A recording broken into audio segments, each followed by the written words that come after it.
Question दिया है आपको कि distance is a function of time given by S equals to 12t² plus 2/√t plus 6 and आपको क्या करना है 4 सेकंड पे स्पीड कितनी होगी कैलकुलेट करना है। ठीक है, तो हर बार अगर डिस्टेंस फंक्शन ऑफ टाइम दिया जाता है तो हमें क्या करना पड़ेगा, उसको डिफरेंशिएट करना पड़ेगा। ठीक है, तो करो डिफरेंशिएट। क्या होगा डिफरेंशिएशन, ये डिफरेंशिएशन बनेगा 24t प्लस, अब √t था मतलब t⁻1/2 था, ऊपर आके -1/2, तो -1/2 इंटू 2 मतलब -1 into t⁻1/2 -1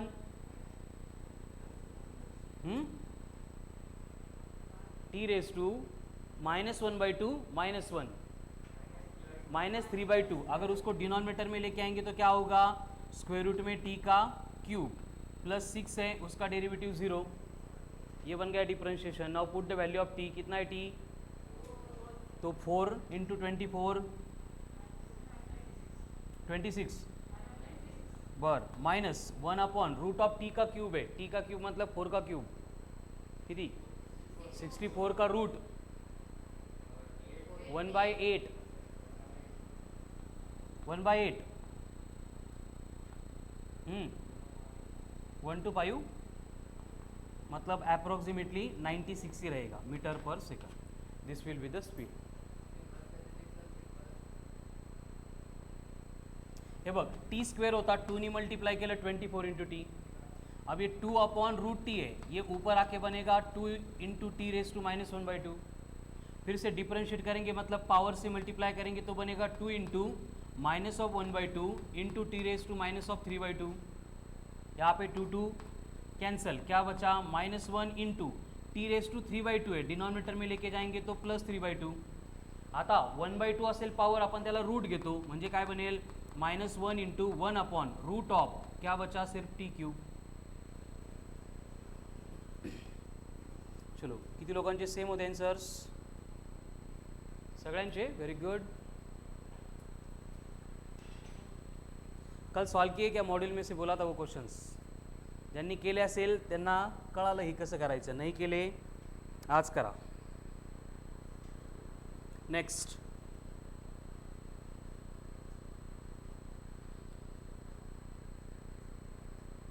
today we have to start discussion about average speed. Write down next point, average speed.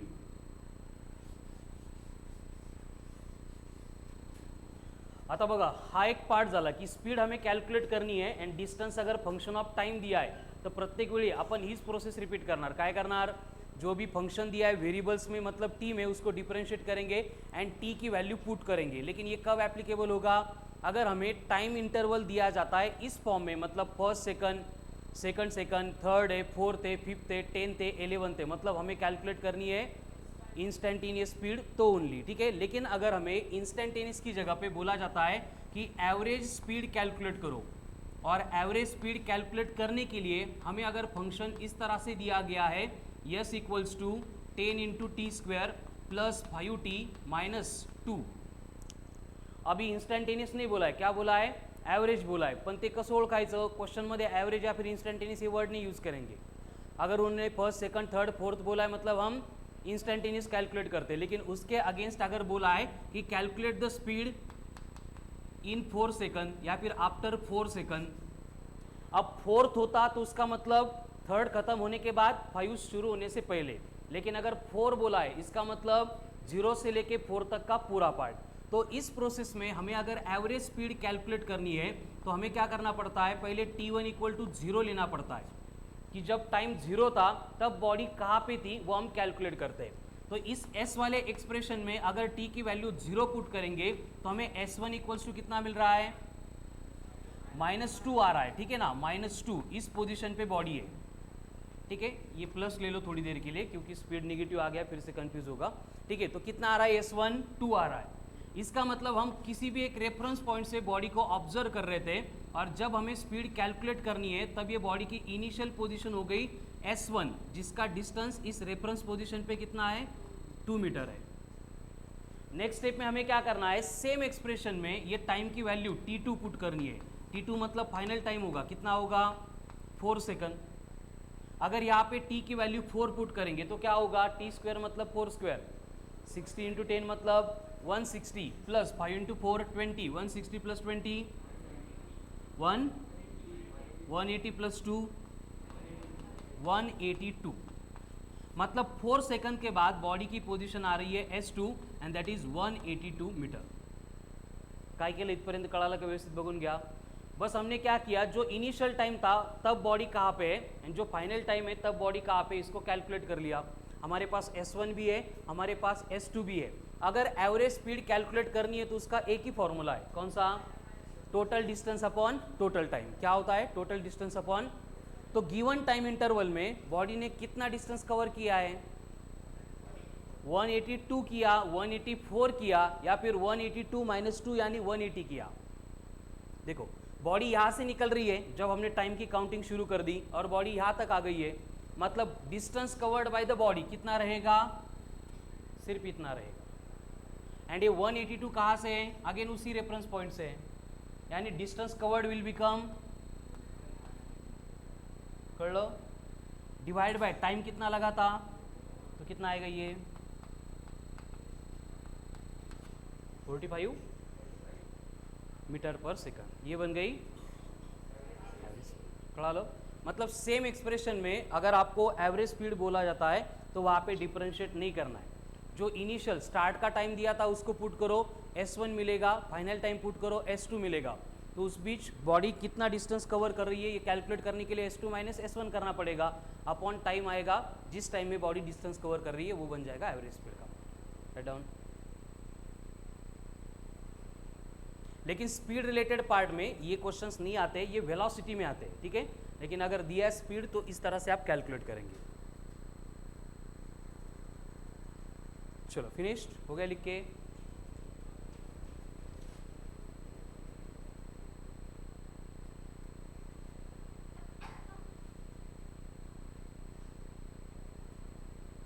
Supriya, Aishwarya बाजूला व्हा।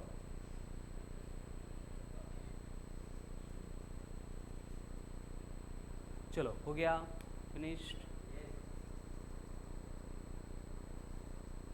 वेर इज अनिरुद्ध, आलाय का?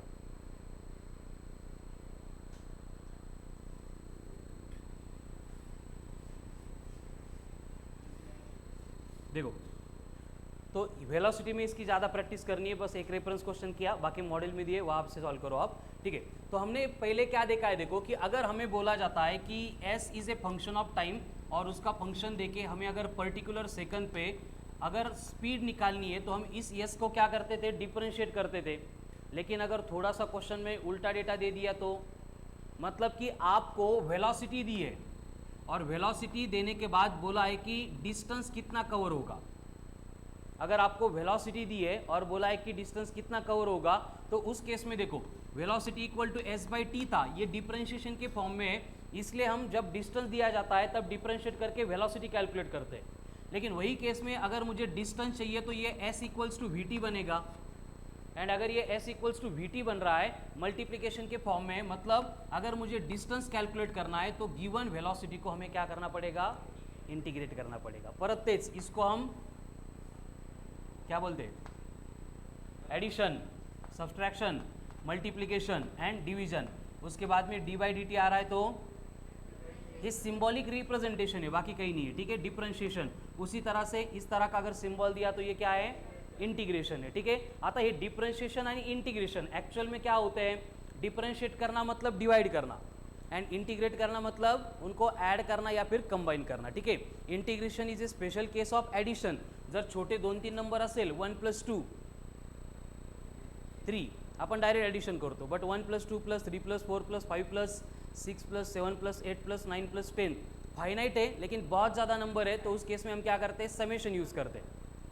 लेकिन ऐड करना है, नंबर कितने अगर मालूम नहीं तो उस केस में हम क्या करते हैं, इंटीग्रेट करते हैं। कळालं ना, जसं काल पण मी एग्जाम्पल सांगितलं होतं, रॉड है 10 मीटर लेंथ का और हमें बोला गया है कि 1 मीटर लेंथ पे इतने पार्टिकल्स है तो 10 मीटर पे कितने होंगे, तो हम क्या करेंगे, उस 1 मीटर पे जितने पार्टिकल्स है उसके नंबर इंटीग्रेट करेंगे, कहाँ से कहाँ तक, 1 मीटर से लेके 10 मीटर तक, तो हमें टोटल पार्टिकल मिलते हैं, ठीक है। वही प्रोसेस हम यहाँ पे अप्लाई करने वाले हैं। अब जैसे डेरिवेटिव का कल के लेक्चर में हमें एक ही फॉर्मूला रिक्वायर्ड था, उसी तरह से इंटीग्रेशन का भी एक ही फॉर्मूला रिक्वायर्ड है। ये झालं होतं कल? तो डेरिवेटिव में हम क्या करते थे, देखो टी रेस टू n है, जब इसको डिफरेंशिएट कर रहे हैं तो पहली स्टेप में पावर से मल्टीप्लाई करते थे एंड दूसरी स्टेप में पावर में से 1 सब्ट्रैक्ट करते थे। अब इंटीग्रेशन एंड डेरिवेटिव एक दूसरे के एग्जैक्ट अपोजिट प्रोसेस है, इसलिए क्या होगा जब हम इसको इंटीग्रेट करेंगे, ये सेकंड स्टेप उल्टी करके पहले करेंगे। मतलब डेरिवेटिव लेते टाइम हम लास्ट में क्या करते थे, पावर में से 1 सब्ट्रैक्ट करते थे, इंटीग्रेट करते टाइम क्या करना पड़ेगा, पावर में 1 ऐड करना पड़ेगा। यहाँ पे फर्स्ट स्टेप में मल्टीप्लाई करते थे, तो यहाँ पे लास्ट स्टेप में डिवाइड करना पड़ेगा, किससे, पावर से। तो ये बनेगा T raise to n+1 upon n+1। Clear? मतलब कि आपको टी स्क्वेयर दिया है, टी स्क्वेयर, तो इसका इंटीग्रेशन क्या होगा, टी क्यूब अपॉन 3। हे बघा पावर मध्ये 1 ऍड केला, 2 + 1 3, जो पावर आ रही है उसी से डिवाइड करेंगे अपॉन 3। अगर आपको टी रेस टू 4 दिया है, इसका इंटीग्रेशन क्या होगा, T raise to 5 upon 5। T raise to 10 दिया तो वेरी गुड, सिर्फ टी दिया तो टी स्क्वेयर बाई 2, सिर्फ 5 दिया तो इसका इंटिग्रेशन क्या होगा, 0 है ना। जसं डेरिवेटिव्ह मध्ये होतं तसं इंटिग्रेशन मध्ये असं नहीं होत, ठीक है ना। ये 5 मतलब कौन होता है एक्चुअल में, 5 × t⁻0 होता है। इंटीग्रेट करते हैं मतलब हम पावर में 1 ऐड करते हैं, तो ये क्या बनेगा 5 × t⁻1 डिवाइड बाय 1। तो 5 का इंटीग्रेशन होता है 5t। कळालं? आणि याला जर आपण फर्दर डिफरेंशिएट केलं तर काय मिळेल, तो ये एक दूसरे के अपोजिट प्रोसेस है, ठीक है। t⁻4 को डिफरेंशिएट करेंगे तो क्या मिलेगा,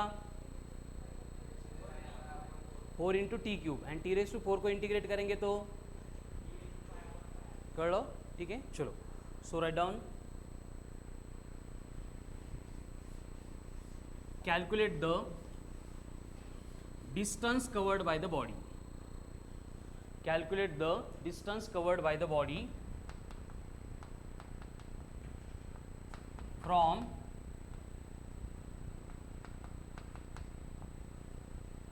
to second to 4 second, from 2 second to 4 second if velocity of the body is given by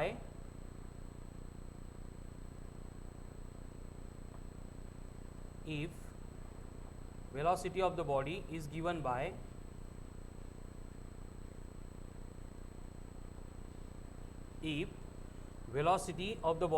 speed of the body is given by क्या एक्सप्रेशन 4t + 2, मतलब स्पीड गिवन है आपको 4t + 2 और हमें बॉडी कितना डिस्टेंस कवर करेगी 2 to 4 इतने second में या फिर टाइम इंटरवल में कैलकुलेट करना है। तो एज पर प्रोसेस रूल क्या है, अगर स्पीड दी जाती है, डिस्टेंस कैलकुलेट करना है, तो हमें स्पीड के एक्सप्रेशन को इंटीग्रेट करना होता है, ठीक है। तो इसका इंटीग्रेशन क्या होगा, देखो यस इक्वल्स टू बनेगा इंटीग्रेशन ऑफ v × dt। आता टाइम होता t, त्याला dt का लिहिलं, जैसे d/dt लिखते हैं हम डेरिवेटिव में, वैसे इंटीग्रेशन में वेरिएबल होना चाहिए तो वो छोटा होता है, तो उसको अपन dt बोलते हैं। मतलब एक्चुअल t के फंक्शन को हम इंटीग्रेट कर रहे हैं, ये समझने के लिए v के साथ हमें dt लिखना पड़ता है, ठीक है। अब यहाँ पे v का फॉर्मूला दिया था, तो यस इक्वल्स टू क्या बनेगा, इसकी लिमिट देखो 2 से लेके 4 तक है, यहाँ पे दिया होता है लिमिट क्या है 2 to 4, तो ये एज इट इज रहेगा 2 to 4। वेलोसिटी क्या दी थी आपको 4t + 2 × dt। अब लिमिट्स वही रहेगी, अब इंटीग्रेट करेंगे, इंटीग्रेट हो गया इसलिए ये सिंबल यहाँ पे नहीं लिख रहा हूँ। जसं 5² इक्वल्स टू, तर या 25 मध्ये स्क्वेअर लिहावा लागतो का बरं, स्क्वेअर झाला म्हणून 25 आलं, ठीक आहे। असंच इंटीग्रेशन झालं म्हणून इथे इंटीग्रेशनचा सिंबल नाही आहे। तो 4 × t उसका इंटीग्रेशन क्या होगा 2t²। कसं आलं 2t², देखो 4 × t था, रूल क्या है पावर में 1 ऐड करो, पहले से 1 था, 1 + 1 2 एंड उसी से डिवाइड करो, 4/2 बनेगा 2, ये 2t², तो ये आ गया 2t² प्लस 2 का इंटीग्रेशन 0, ते डेरिवेटिव मध्ये असतं। 2 का इंटीग्रेशन क्या होगा, 2 मतलब होता है 2 × t⁻0, मतलब यहाँ पे पावर में ऐड करेंगे तो 2t⁻1/1, मतलब ये आ रहा है 2t, लिमिट से फ्रॉम 2 to 4.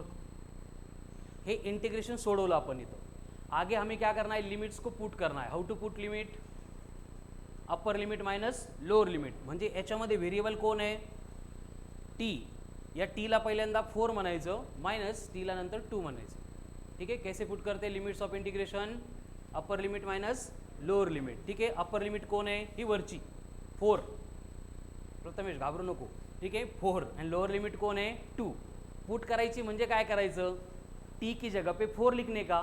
कैसे, देखो अब ये 2 एज इट इज रहेगा, टी का स्क्वायर है मतलब ये बनेगा 4 का स्क्वायर, प्लस 2 इंटू टी है तो ये बनेगा 2 इंटू 4. ये फर्स्ट ब्रैकेट हो गया अपर लिमिट पुट करके, माइनस क्या होगा लोअर लिमिट, फिर से वही होगा 2 एज इट इज, टी का स्क्वायर है मतलब ये 2 का स्क्वायर हो जाएगा, प्लस 2 इंटू. ही स्टेप कळते का बघा, खूप अवघड असतं हे पुट करणं. हे बघ, टी को एक बार 4 बोलना है, यहाँ पे बोल दिया, माइनस लोअर लिमिट 2 है तो टी को 2 बोलना है. कळलं. आता पुढचं simplification, 4 square 16 into 2, very good, 32 plus 8, ये हो गया 40, माइनस 2 स्क्वेयर 4 इंटू 2, 8 प्लस 4 तो 40 माइनस 12.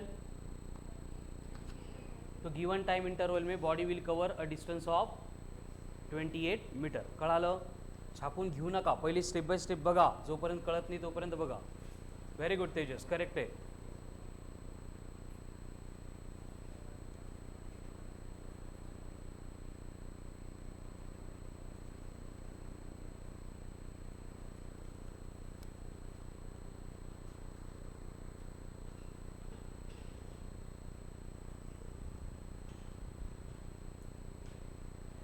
काय झालं ऐश्वर्या,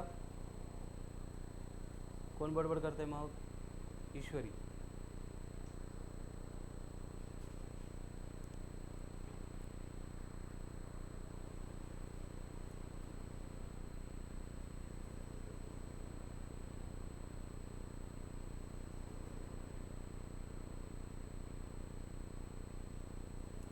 चलो फिनिश्ड, करू राव.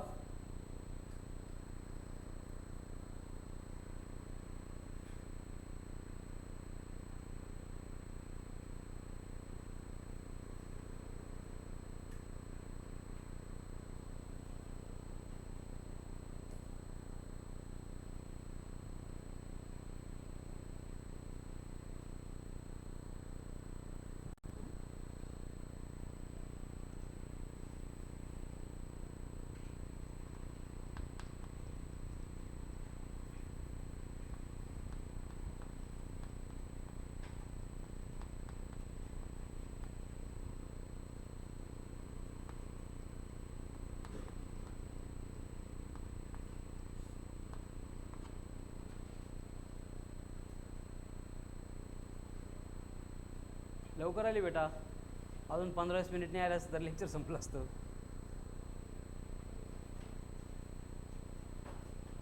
तुमच्याकडे ऑटो 7 नंतर सुरू होता का? हां,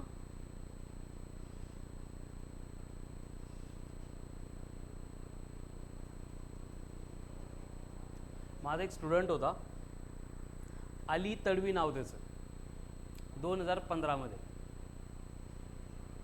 ठीक आहे. तेव्हा आपलं स्वतःचं इन्स्टिट्यूट नव्हतं, मी दुसऱ्या क्लासवर शिकवायला जायचं. बट करेक्ट आहे. बट त्याची सिच्युएशन अशी होती, घरची कंडिशन, सिल्लोड तालुक्यामध्ये त्याचं कुठलं तरी गाव होतं, घरची फॅमिली जी कंडिशन होती ती एकदम काहीच नव्हतं, 0 होतं. म्हणून फक्त 10 झाली आणि 10वीला थोडे चांगले मार्क्स मिळाले. म्हणून स्कूलमधले जे टीचर्स होते त्यांनी त्याला सजेस्ट केलं की थोडंसं तू जर व्यवस्थित केलं, औरंगाबादला वगैरे गेला, क्लास वगैरे जर लावले तर फ्युचरमध्ये काहीतरी बेटर होऊ शकतं. म्हणून तो औरंगाबादला आला. बट घरची इकॉनॉमिकल कंडिशन काहीच नाही, आहे ते ड्रेस फक्त घेऊन आला. गावाकडचे 2-4 जण कोणते राहत होते औरंगाबादमध्ये, त्यांच्यासोबत इथं राहायला लागला. मग राहता राहता काय झालं, त्यांनी क्लास जॉईन केला.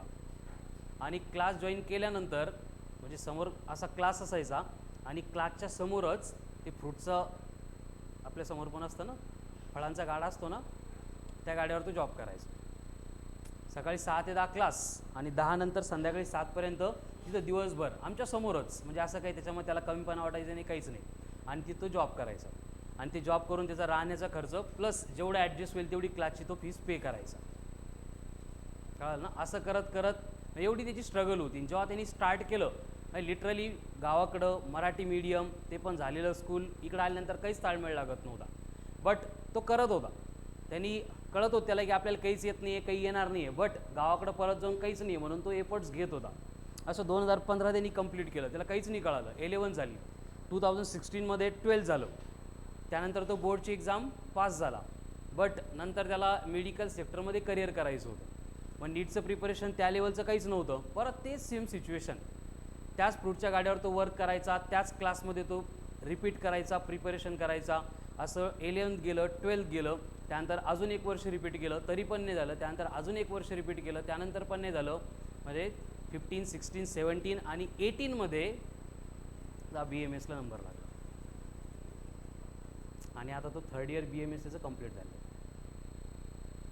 एका दिवस जर तो आला औरंगाबादला, बाहेर आहे, तर त्याला बोलू आपण. म्हणजे मलाही माहीत नव्हतं तेव्हा, मी त्याला 6 महिने शिकवलं असेल, नंतर काही कॉन्टॅक्ट नव्हतं. बट आता त्याचा 4 दिवसापूर्वी मॅसेज आला आणि तेव्हा तो सांगायला लागला की सर असंच झालं, मी 3 वर्ष वर्क करत करत ते रिपीट केलं आणि आता माझा BMSला नंबर लागला म्हणे. आणि BMSला नंबर गव्हर्नमेंट याच्यातून लागला आणि त्यानंतर जे काही खर्च लागतो, कोणतरी त्यांच्या गावाकडचे पॉलिटिकल पर्सन होते, त्यांनी त्याला स्पॉन्सर केलं आणि तो आता 3rd इयरमध्ये. म्हणजे अक्षरशः ते जेव्हा सांगत होता मला अंगावर काटे आले माझे. एवढं भयानक स्ट्रगल त्याची.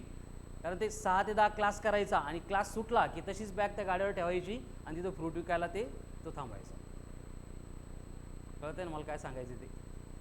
हे एवढ्या भयानक सिच्युएशनमधून अजून 2 वर्षानंतर तो डॉक्टर असेल.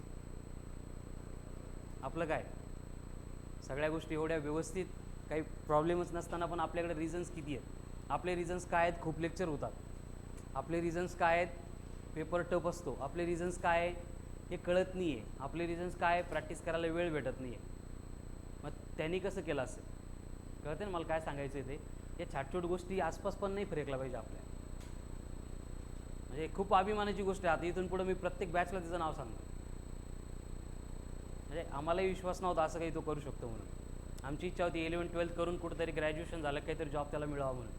बट त्यांनी जे ठरवून गावाकडून तो आला होता, भलेही त्याला 4-5 वर्ष 12वीमध्येच लागले, बट अजून 2 वर्षानंतर त्याचं पूर्ण चित्र बदललेलं असणार. कळलं ना. आणि आपल्याला एका टाईपची 4 एक्झाम्पल इथं सॉल्व होतात, तेही आपल्याला त्रास देतात है ना. आपल्या एरियामध्ये ऑटोवालेच लेट करून टाकतात. चला हो झाले लिहून. चलो सेम टाइप का क्वेश्चन है, सॉल्व करो नेक्स्ट. हां 36 नाही तर 46, असे 2 कसे असतील बेटा. घरी जाताना असंच जातो का, बीड बायपास नाही तर इकडं देवळाई चौक असं करतो का.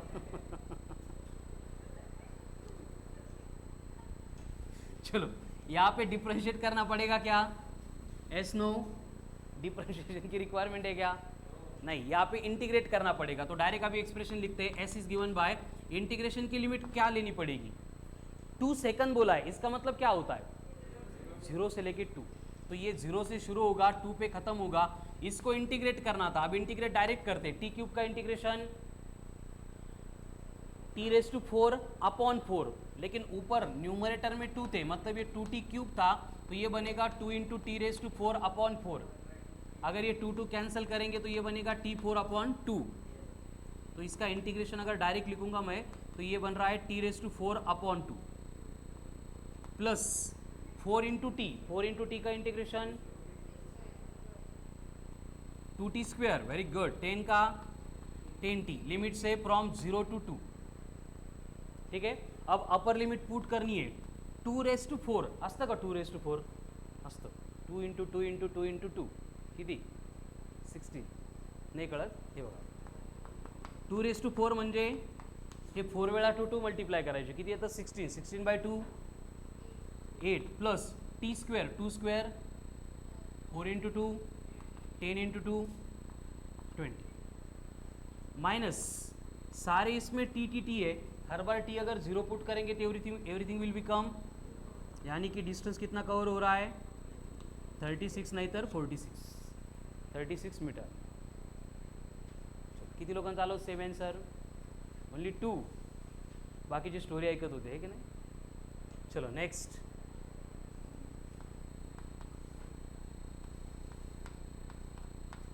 Five T plus 10 and you have to find the distance covered by the body in 4 seconds.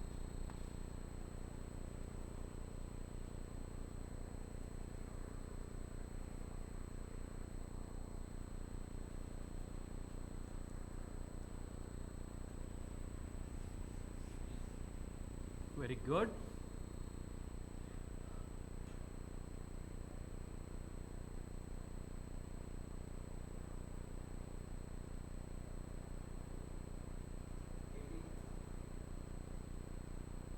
Eight zero. देखो डायरेक्ट अभी प्रोसेस नहीं लिखी तो भी चलेगा. इंटीग्रेशन क्या होगा? 5t square upon 2 plus 10t. Lower limit तो जीरो आने वाली है, आंसर जीरो बनेगा, उसको छोड़ दो. तो 4 पुट करना है. 4 square 16 upon 2 8 into 5 plus 10t आहे. 10 इंटू 4 हो गया 80 मीटर. किती लोकांना नाही कळालं अजून? बाकीच्यांना खरंच कळालं का?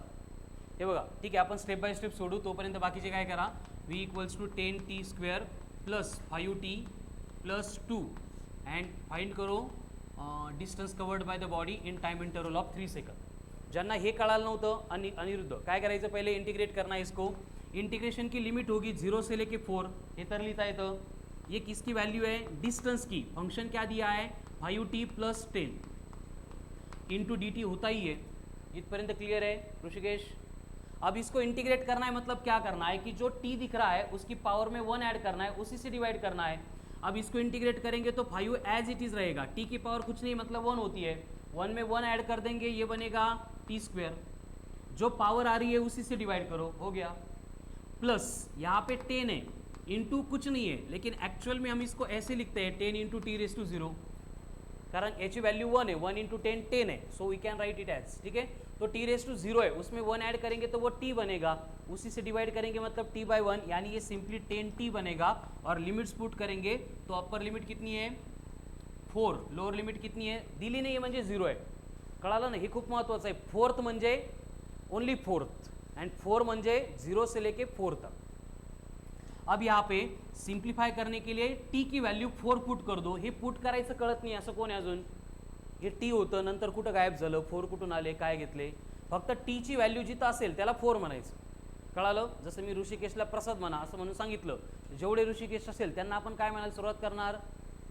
प्रसाद म्हणायला सुरुवात करणार. कळालं? असंच आहे. t ला 4 म्हणा का? कारण हा वेरिएबल है, इसकी वैल्यू चेंज होती रहती है. तो इस कंडीशन में हमने डिसाइड किया है कि इसको 4 ही बोलना है, मतलब ये कांस्टेंट हो गया. तो अभी t स्क्वायर है, मतलब 4 स्क्वायर 16 इंटू 5. आता हे यायला पाहिजे 16 वन जा 16 है ना. कितना आता है? 80. 80 अपॉन 2 40 प्लस 10 इंटू टी है, 10 इंटू 4 ये पहले ब्रैकेट में माइनस t की वैल्यू 0 पुट करनी थी. t की वैल्यू 0 पुट करनी है, लेकिन 0 इंटू एनीथिंग 0 ही होता है. तो लिखा तो भी चलेगा, नहीं लिखा तो हमारा टाइम सेव होगा. लिव का कड़ाल ना, एनीथिंग माइनस 0 इज एनीथिंग. तो ये एनीथिंग एज इट इज रखिए, बाद में जो आ रहा है छोड़ दो. 40 प्लस 40 हो गया 80 मीटर. क्लियर?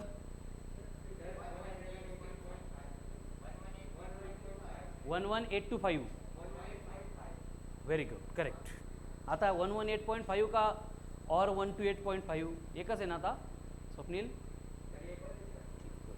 हे कळालं का? हे लिहून घ्या. आता सेम हे सोडवायचं ट्राय करा. चल आपण बोर्डवर सोडू स्टेप बाय स्टेप. पहली स्टेप में यस इक्वल्स टू क्या होगा? इंटीग्रेशन किसका? 10t square plus 5t plus 2 का. लिमिट्स कहाँ से कहाँ तक है? 0 से लेके 3 तक. पहले इंटीग्रेट करते हैं. बोलो 10t स्क्वायर का इंटीग्रेशन 10t क्यूब अपॉन 3. हे किती लोकांना कळत नाही आहे. हे 10t क्यूब अपॉन 3 काय येतं? हे कळालं? नसेल कळत लेक्चर झाल्यानंतर परत विचारा. ठीक है, तो ये बनेगा 10 into T cube divide by 3 plus 5 into T है इंटीग्रेशन प्लस 2 है. इथं 0 करू नका, फक्त 0 कुठं होतो? डेरिव्हेटिव्हमध्ये. लिमिट्स कहाँ से कहाँ तक है? 0 से लेके 3 तक. आता फक्त t ला 3 पुट करा. 3 स्क्वेअर नहीं है, 3 क्यूब है. 27 अपॉन 3 9 इंटू 10 t स्क्वेअर मतलब 3 स्क्वेअर 9 इंटू 5 45/2 हे आलं पाहिजे डिव्हिजन 22.5 प्लस 3 इंटू 2 6 तो 90 प्लस 6 असं केलं तर अवघड जाईल 90 प्लस 20 110 इथं कोण राहिले 2.5 इथं कोण आहे 6 प्लस 2.5 मतलब 8.5 तो 110 प्लस 8.5 हे किती लोकांनी कळालं अजून कळाल सगळ्यांना जरी कळालं तरी पण लक्षात घ्या कन्फ्युजन असेल तर न बघता सोडवायचं ट्राय करा आणि एकदा क्लासमधल्या एक्झाम्पलची प्रॅक्टिस केली की सेम जे आपण कंटेंट शिकवतोय तेच कंटेंट मॉड्यूलमध्ये थेरी पण आहे त्याच टाईपचे क्वेश्चन्स फक्त व्हॅल्यू चेंज असणार आहेत मी तर हे फंक्शन 10t² प्लस 5t+2 घेतलं तिकडं 3t+2 असेल कळालं बट प्रोसेस सेम आहे आजच्या आज जर मॉड्यूलमधले कंप्लीट केले तरच या पार्टवरचा प्रॉब्लेम तुमचा कंप्लीट होणार आहे नाहीतर मी सांगितलेलं आहे परत 4 दिवसांनी हे बघितलं तर हेच कळणार नाही काल तर 2ला 0 म्हणतो ते आज डायरेक्ट 2t काही पण करता म्हणत आलं तर है ना असं वाटू शकतं तुम्हाला त्यामुळे रेग्युलर याची प्रॅक्टिस करा याला ऑप्शन नाही आहे बेटा खूप सोपं आहे हे भयानक सोपं आहे बाकी प्रॉब्लेमपेक्षा बट तुम्हाला बाकी कुठल्याच गोष्टीचे काहीच प्रॉब्लेम नसल्यामुळे आपल्याला हेच खूप अवघड वाटतं म्हणजे तुमच्या जनरेशनची जेवढी स्पून फिडिंग चालू आहे हिस्ट्रीमध्ये कधीच नव्हती झाली स्पून फिडिंग कळतं ना चमच्यानी खाऊ घालणं ते चालू आहे मी अगोदर पण तुम्हाला सांगतो की महाराष्ट्रामध्ये आजच्या डेटला पण जेवढे स्टुडंट नीट आणि जेई CETची एक्झाम देतात त्यापैकी 30% असे आहेत की ज्यांना कोचिंग क्लासेस नावाचा पार्ट माहीत नाही आहे ते लावू शकत नाही त्यांना इंटरेस्ट नाही त्याचा डिपेंड आहे फक्त कॉलेजवर आणि कॉलेजची सिच्युएशन काय असते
हे आपल्याकडे आपल्याला फेल्युअरकडे घेऊन चालले पायाला आली का है ना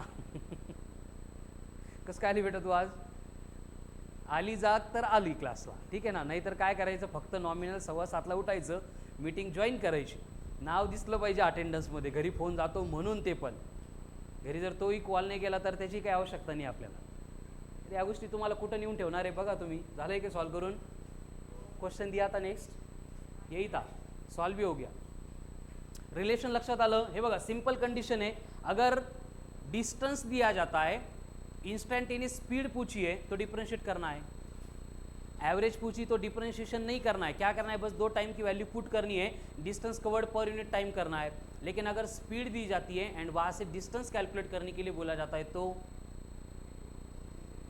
इंटिग्रेट करना है कळालं ना आता या इंटिग्रेशनमध्ये अजून कन्फ्युजनचा पार्ट तुम्हाला जर असं सांगितलं अभी ये तो सिंपल हो गया है ना। आपको अगर ऐसे बोला है कि velocity is a function of time given by v equals to 5t plus 2, और आपको कैलकुलेट करना है distance covered by the body या फिर गाड़ी in 3rd second. Now what to do?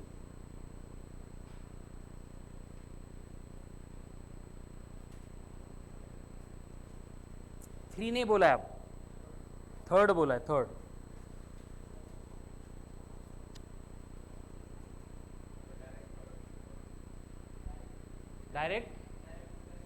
Direct put करून चालेल का?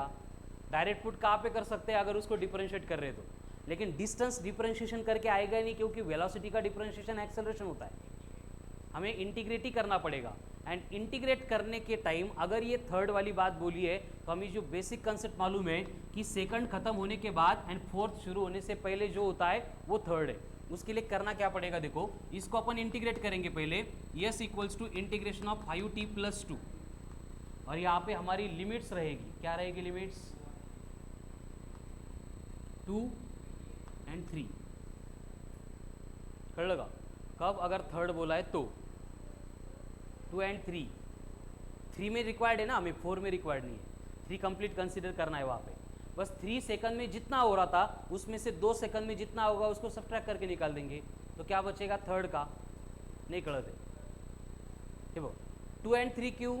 हमें 3rd चाहिए, तो 3 अगर पुट करेंगे तो अपर लिमिट क्या प्रोवाइड करेगी कि 0 से लेके 3 में कितना हुआ, लेकिन उसमें से माइनस अपन लोअर लिमिट कर रहे हैं, लोअर लिमिट में 2 पुट करना है, तो 2 में जितना हुआ था वो अगर सब्ट्रैक्ट कर दिया तो क्या बचा? जितना 3rd में हुआ था वही बचा। नहीं कळत है? आता क्लियर? ठीक है, चलो करो इंटीग्रेट इसको। क्या होगा integration? 5t square plus 2t, और लिमिट्स होगा 2 से लेके 3 तक।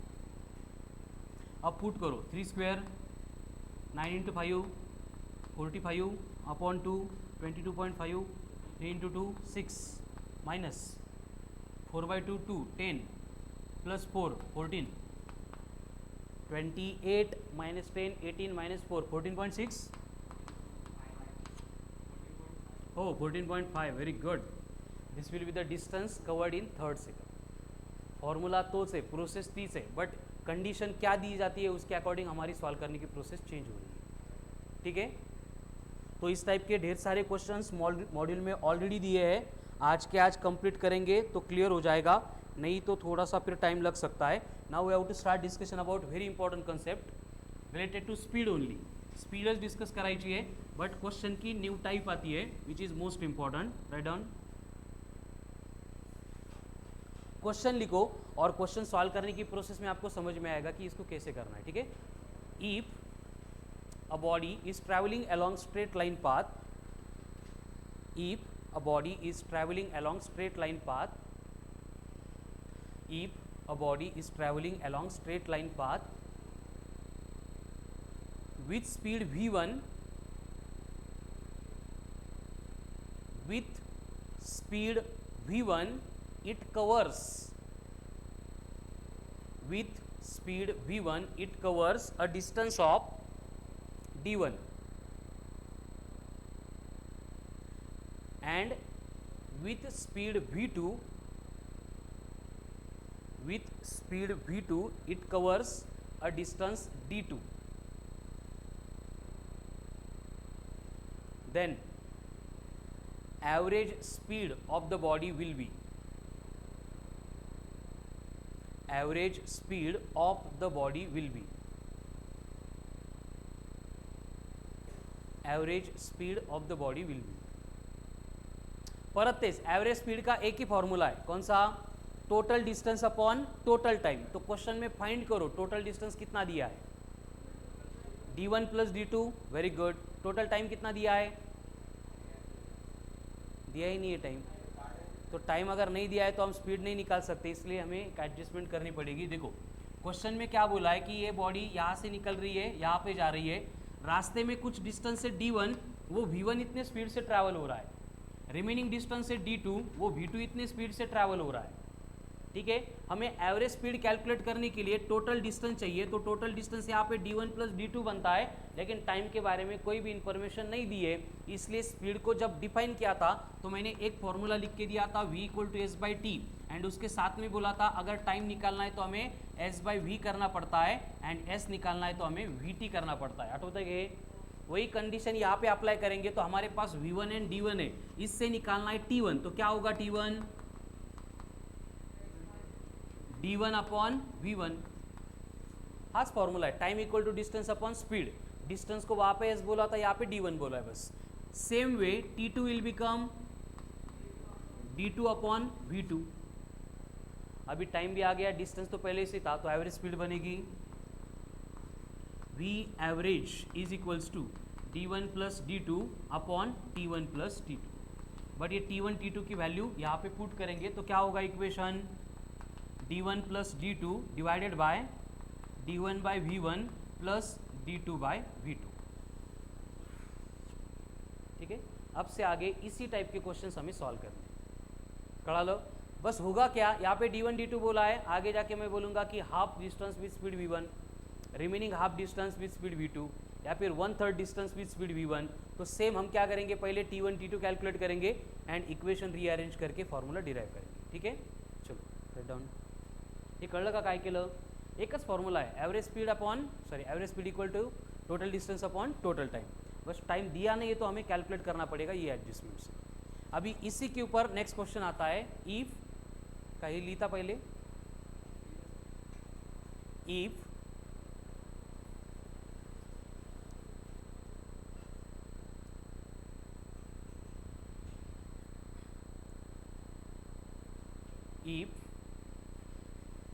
a body travels on a road and covers half distance with speed v1, covers half distance with speed v1 and remaining half distance with speed v2, half distance with speed v1 and remaining half distance with speed v2, then average speed of the body will be, average speed of the body will be,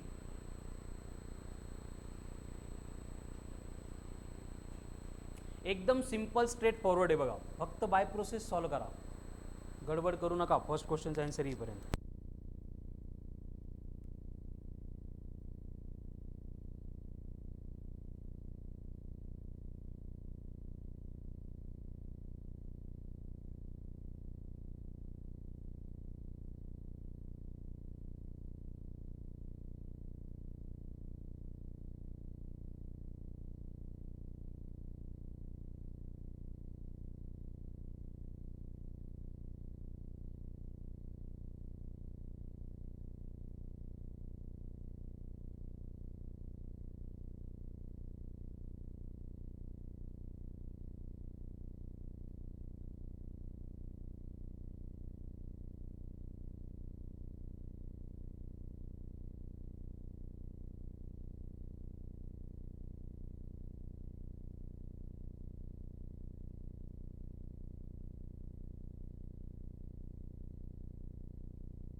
एक कोणतरी खरंच मला सांगा एक गोष्ट, काय म्हणजे भानगड काय होती का? डाऊट नॉट असं काय होतं, लगेच गुगलवर सर्च, तोच डाऊट येतोय मला पण एकदा तुमचं स्किल सांगून द्या, म्हणजे दुसऱ्या कुठल्या कॉम्पिटिटिव्ह एखाद्याला पास करायचं असेल तर ते आपण युटिलाइज करू तिथं.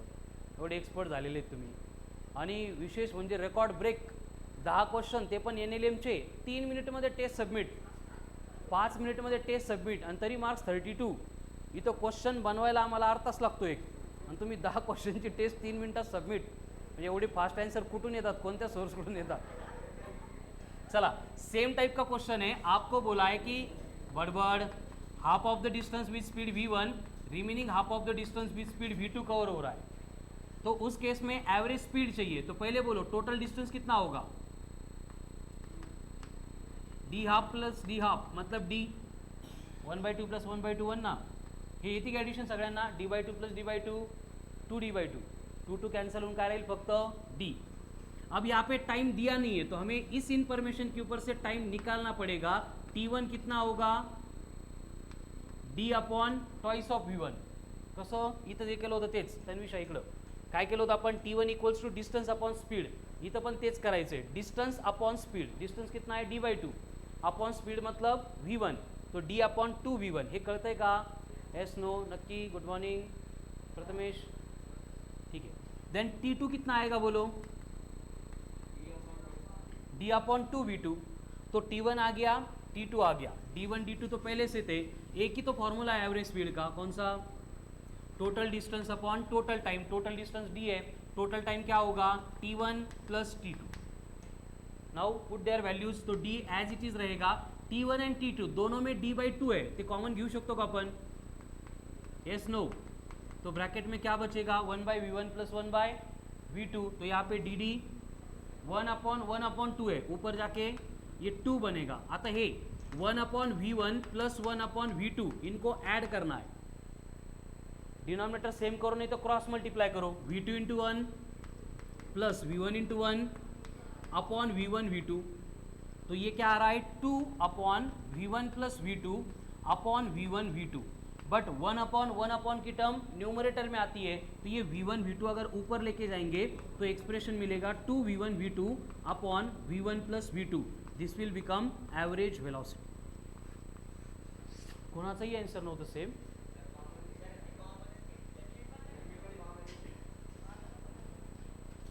तुम्हालाच कॉमन घ्यावं लागतं एका दिवशी. ठीक आहे, चलो. व्हेरी गुड तेजस, एक्सलंट. ऑनलाईनमध्ये विषयच नसतो, सगळे आन्सर करेक्ट असतात. चलो, आता कळालं नक्की? लिहून पण झालं का? ते पहिले करतो ना आम्ही. सेम क्वेश्चन है अभी इसी पार्ट के ऊपर. आपको बोला है कि if a car travels from Aurangabad to Pune, if a car travels from Aurangabad to Pune with speed 40 kilometre per hour,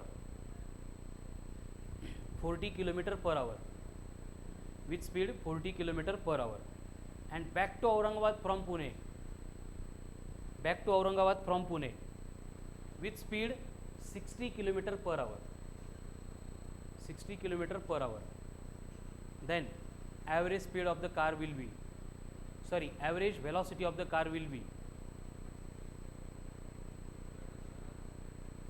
distance नाही दिलं बेटा, पाहिजे असेल तर ब्रॅकेटमध्ये घेऊन टाका 250 किलोमीटर. डिस्टन्स पाहिजे असेल तर 250 किलोमीटर घेऊन टाका. क्वेश्चनमध्ये दिलेलं नव्हतं. Calculate average velocity.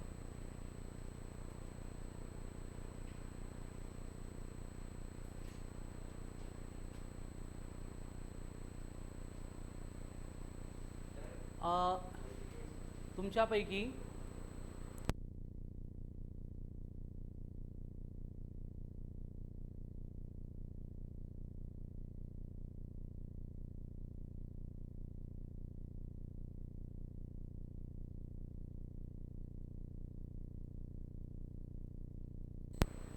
Kartik Sakhare, Kartik तुझं कोणतं लेक्चर फिजिक्सचं आणि मॅथ्सचं कोइन्साइड होतं मला सांगशील बेटा लेक्चर झाल्यानंतर कॉल करून. 38 kilometre per hour. Very good. Wrong. 48 पण double wrong. Calculate average velocity, इतच चुकतं तुमचं बघा. सर क्वेश्चन में क्या 48 पूछा है वो इंपॉर्टेंट है. उन्होंने एवरेज स्पीड नहीं पूछा है, एवरेज वेलोसिटी पूछी है. आता कार औरंगाबादवरून निघाली आणि परत औरंगाबादला आली तर डिस्प्लेसमेंट विल बी, आणि डिस्प्लेसमेंट झिरो तो velocity will be, velocity zero तो average velocity will be. Solve करायची गरजच नाही काही. अब कैलकुलेट करो सेम क्वेश्चन में एवरेज स्पीड. हे फिजिक्स मध्ये असंच होतं, सगळे 48 पण होते, बट क्वेश्चन मध्ये असा घोळ केला जातो आणि मग आपण पेपर झाल्यानंतर एक्साइटेड असतो की नाही 45 पैकी 42 तर करेक्ट आहे, आणि रिझल्ट आल्यानंतर कळतो 2च करेक्ट आहे. 40 असेच उडाले. त्यामुळे 100% परफेक्शन तुम्हाला मेंटेन करावे लागणार आहे. चलो एवरेज स्पीड कैलकुलेट करो अब. 48 किलोमीटर. आता 48 है ना, आता काही विषयच नाही आहे. कैसे होगा, असं जर दिलं डिस्टेंस हाफ, हे बघा आता औरंगाबाद टू पुणे, पुणे टू औरंगाबाद, ये टोटल डिस्टेंस हो गया. जितना जा रहे उतना आ रहे, मतलब हाफ ऑफ डिस्टेंस है. तो V1 दिए आपको 40, V2 दिए 60, यहाँ पे पुट करेंगे तो क्या होगा 60 40, 24 का डबल 480 डिवाइड बाय 60 प्लस 40 100, 4800/100 नहीं कळलं, ठीक आहे. 2 into 40 into 60 divided by 40 plus 60, कुठून आलं, हाच फॉर्म्युला ॲप्लिकेबल असेल. कंडीशन वही है ना, half distance with speed V1, remaining half distance with speed V2. अब इसमें वैल्यू पुट करनी है 40 इंटू 60, 2400 इंटू 2, 4800. अभी 60 plus 40, 2020 cancel, final answer will be 48 kilometre पर आवर. ओके,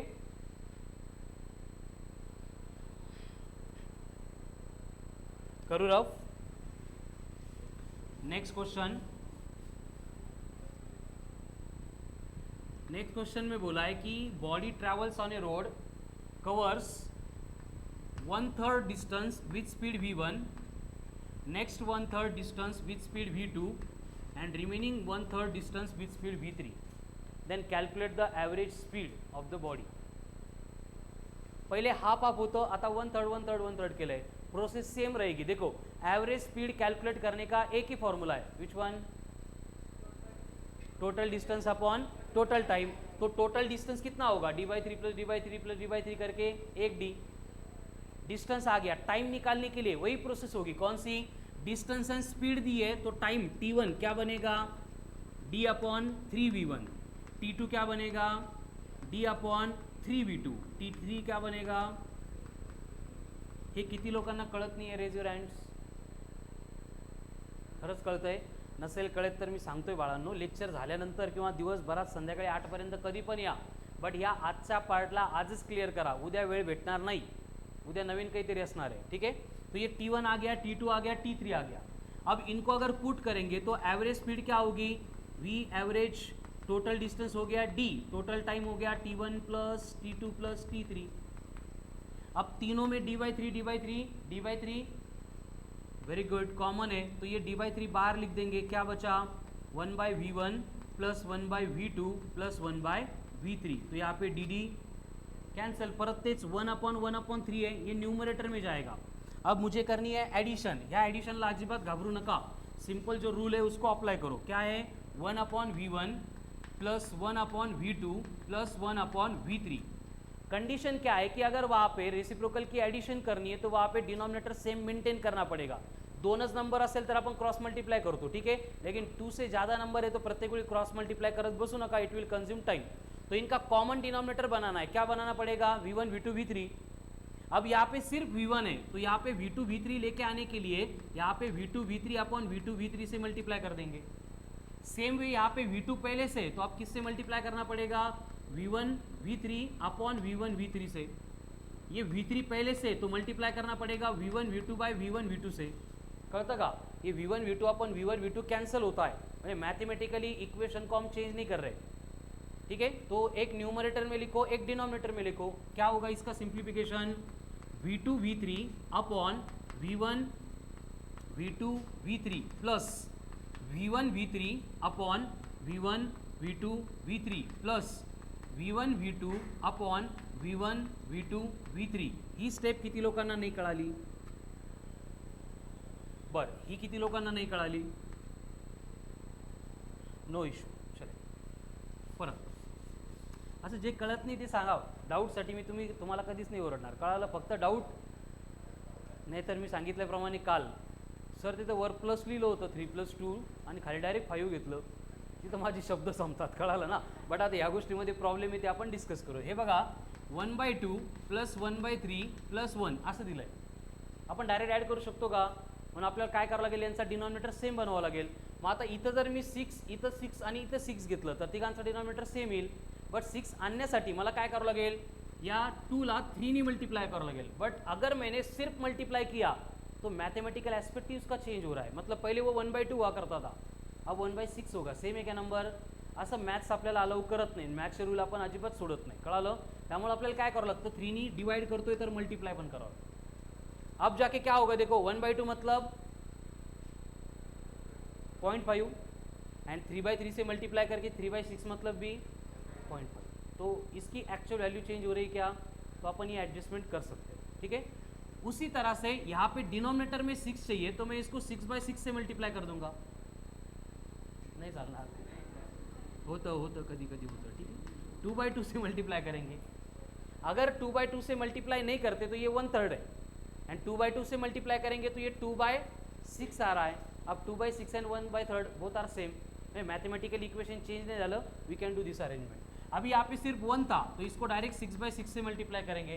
परत 6/6 1च येतं. म्हणजे मॅथमेटिकली त्याची व्हॅल्यू चेंज होत नसेल तर आपण ॲडजस्टमेंट करू शकतो. का करायची आहे, क्योंकि जब तक डिनोमिनेटर सेम नहीं होगा, डिनोमिनेटर कळतो ना, तब तक उसको अपन ऐड नहीं कर सकते. अब होगा क्या, सबका डिनोमिनेटर सेम आ गया, मतलब ये 3/6 + 2/6 + 6/6. आप तीनों में से 1/6 कॉमन लेंगे. ब्रैकेट में क्या बचा, 3 + 2 + 6, 6 + 2 8 + 3 तो 11/6. This will your answer. H number नाही आहे, आता फक्त V1 V2 V3च्या फॉर्ममध्ये डेटा आहे. तो क्या करना होगा, मयूरी व्यवस्थित बघते तू, लक्ष देऊन. मयूरी चलो, 1/V1 + 1/V2 + 1/V3 आहे. ये इथपर्यंत तर क्लिअर होतं का? बट नक्की कन्फर्म, म्हणजे घोळ फक्त ॲडिशन सबट्रॅक्शनमध्येच आहे. ठीक आहे. चलो, अब यहाँ पे तीनों का डिनोमिनेटर डिफरंट है, उसको सेम करना है. पहिले जसं आपण सगळीकडे 6 केला होता तसं इकडे आपल्याला नंबर नाही येत. म्हणून आपण काय करणार, यहाँ पे भी V1 V2 V3, यहाँ पे भी V1 V2 V3, यहाँ पे भी V1 V2 V3. असं का? आता तेवढं डोकं आपल्यालाच लावावं लागतं. कळालं ना? त्यासाठी कुठला रूल नाही आहे. उसको छोड़ के और कोई डिनोमिनेटर पॉसिबल है क्या जो सबका हो सकता है? कळालं ना? आता तरी तोच सोपा है आपल्याला. ठीक है. मग यहाँ पे पहले से 1/V1 है, लेकिन मुझे डिनोमिनेटर में क्या चाहिए, V1 V2 V3.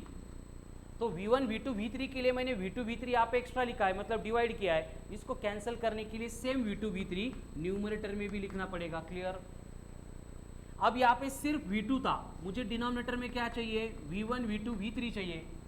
V2 था तो मैंने बस V1 V3 एक्स्ट्रा लिखा है, तो उसी से मल्टीप्लाई करना पड़ेगा V1 V3.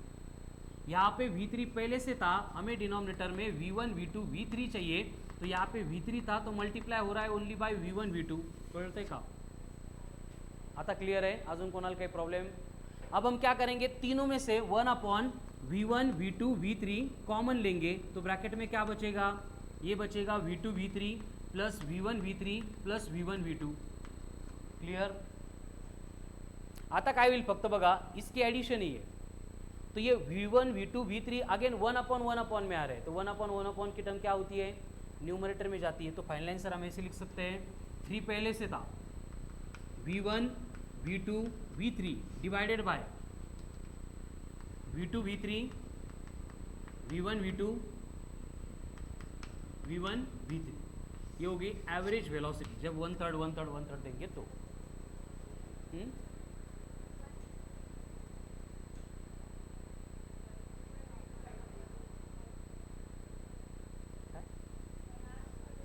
इकडं लिहिलं का? आज चालतं ना बेटा. 2 + 3 ला मी 3 + 2 लिहिलं, काही गोळ होतं का त्याच्यात? ते चालतं, हे सांगायचं होतं म्हणूनच मी इकडं तिकडं लिहिलं. चला, आता कळालं. अजून कोणाला काही प्रॉब्लेम याच्यामध्ये? जर प्रॉब्लेम असतील तुम्ही 7-8 जण ठरवा, आपण स्पेशल एक्स्ट्रा लेक्चर घेऊ आणि त्याच्यामध्ये फक्त या ॲडिशन ऑफ रेसिप्रोकलचीच प्रॅक्टिस घेऊ. 2-4 जण खुश झाले आता. कधी घेऊ आपण, कन्फर्म घेऊ. कळालं ना? मी सांगितलेल्या प्रत्येक गोष्टी फक्त ॲज पर माय शेड्यूल ते आपण कंप्लीट करू, नाही तर आता लगेच सर राहू द्या आणि तेच सुरू करा. कळालं? असं नाही होणार. चलो, हो गया.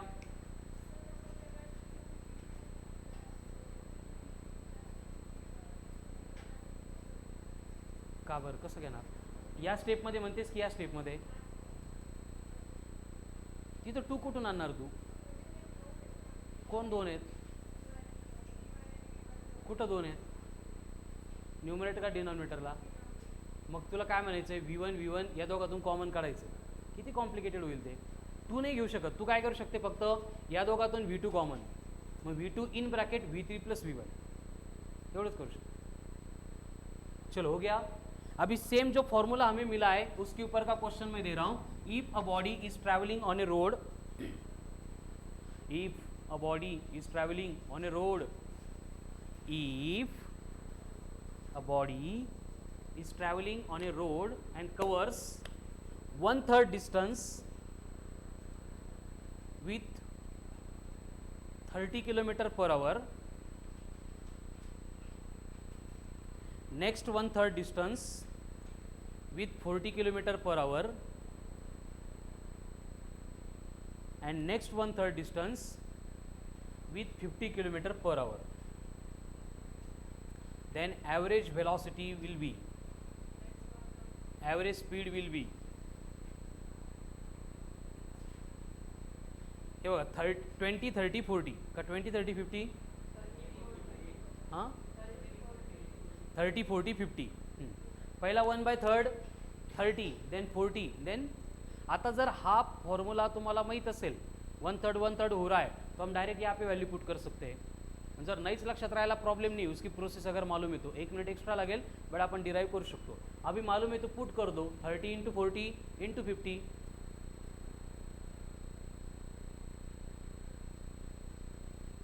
वन 120. अब डिनोमिनेटर में कितना आता है देखो.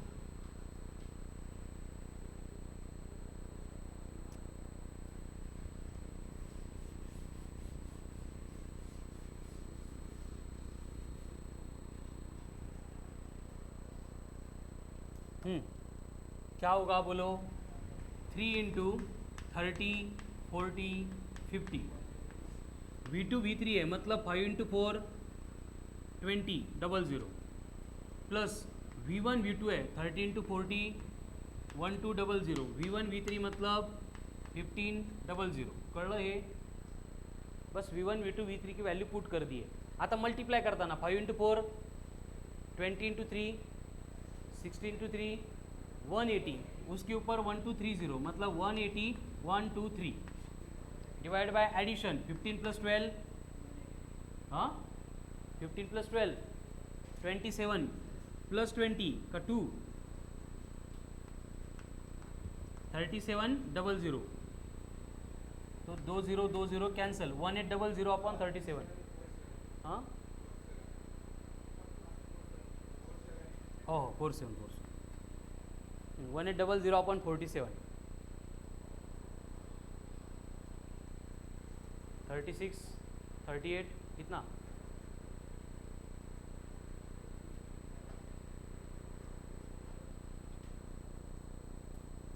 How much?